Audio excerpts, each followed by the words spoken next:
mile to get you financed. At the designated service point of the 2007 Toyota Kalahari Botswana 1000 Desert Race, after 240 odd Ks at Lensway Letau, the first car to make its appearance was the Toyota of the De Brains. Krobbe and Jordan was second a few minutes adrift, with the ever-present Nissan Motorsport manager Glenn Hall there to check on their progress.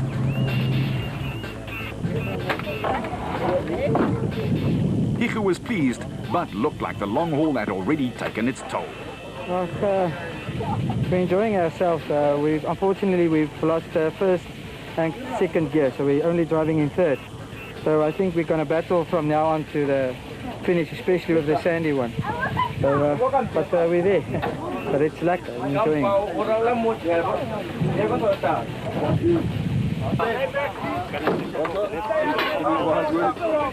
Bit dusty, but we managed to get past Shamir, and we're chasing as hard as we can to get as close to Hichu as possible.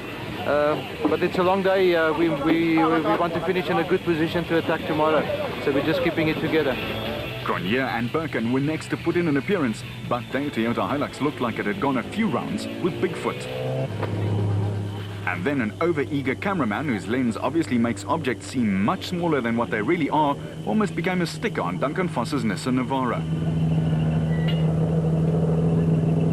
And while Krobbe's thirsty charge was getting rehydrated, Voss wanted some setting done on the safety belt.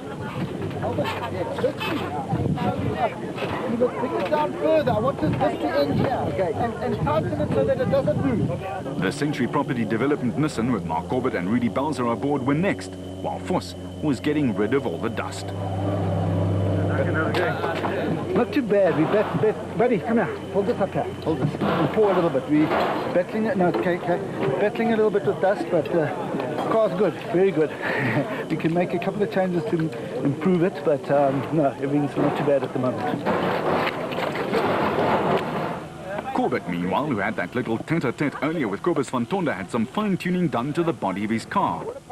And the pit crew were also ready to lend a helping hand. It's going well. We started 26th off in the day, and I think we managed to pass about 15 people. So I think we're lying about 7th or 8th overall. A couple of little side swaps, I think. Yeah, the bush tends to catch you out when you're trying to trace the people in the dust. We were trying to catch the Ford, and unfortunately we just ran out of talent and clipped a tree. 10 out of 10 for honesty. As for the hosts, Toyota, they hoped Mark Cronje was still firmly in it.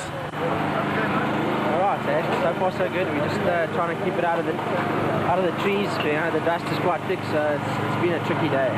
And it left little time for talk too. In the Ford camp, Neil Woolridge was still battling that irksome starter motor, or something. Neil, how's it going out there? I think we've got either a battery problem or a starter motor problem, because we made up so much time.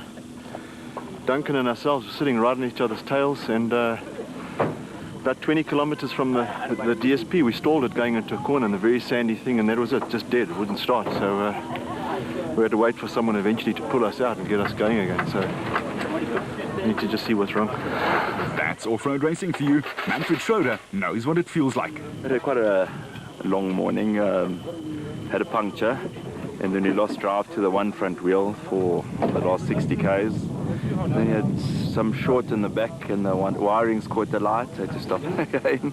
No, we're just here changing the front drive shaft now, and hopefully can carry on. One Bevan Bertolt was not exactly looking pleased with life, probably due to the CV boot which broke just before the DSP.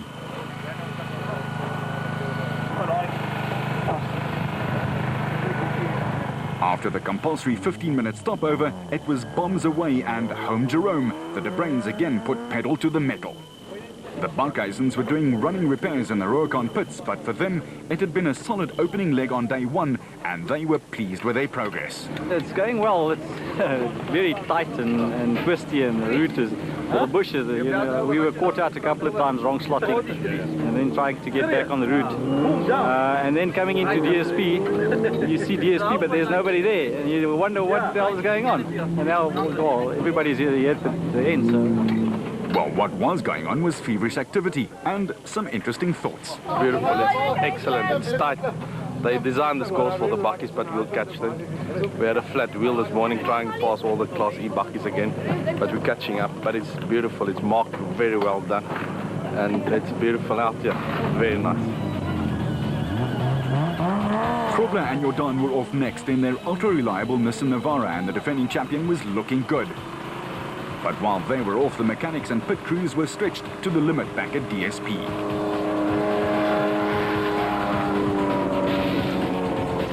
While Cox and Testeger were setting off, Kutsia told us his sorry tale of woe. About 20 days before DSP, we broke a right front wishbone on the vehicle, and we had to nurse it back there. When we got here into DSP, we saw that we had both the back leaf springs were broken, and the guys are just replacing that, and then we'll take it home then. But while that was going on, there was even tighter drama for the Duplessis. Well, it looks like we're going to retire because of a fan belt. Where did this happen? No, just perished, so it would have broken on the way out. And luckily they picked it up here in the pit, so... And now we can't find the right size fan belt. Now that's one man with a big sense of humour. And the De Bruins kept the pace up at the front so much that the rest weren't laughing either. Sans grill and some bodywork, the Toyota still sounded great though. On the homeward leg, the drivers were tested to the limit with layers of loose sand making traction and purchase difficult to attain. Krobler, though, is a master at it. Grenier and Birken had worked themselves into third all the way up from ninth and were getting Toyota hearts to beat custard. Voss and Leek, probably sporting the most unblemished car in the top 5, had gone from 16th to 4th and were putting together a magnificent first day. While Corbett and Moore, with most of the damage to their Nissan repaired, had set off with some serious intent.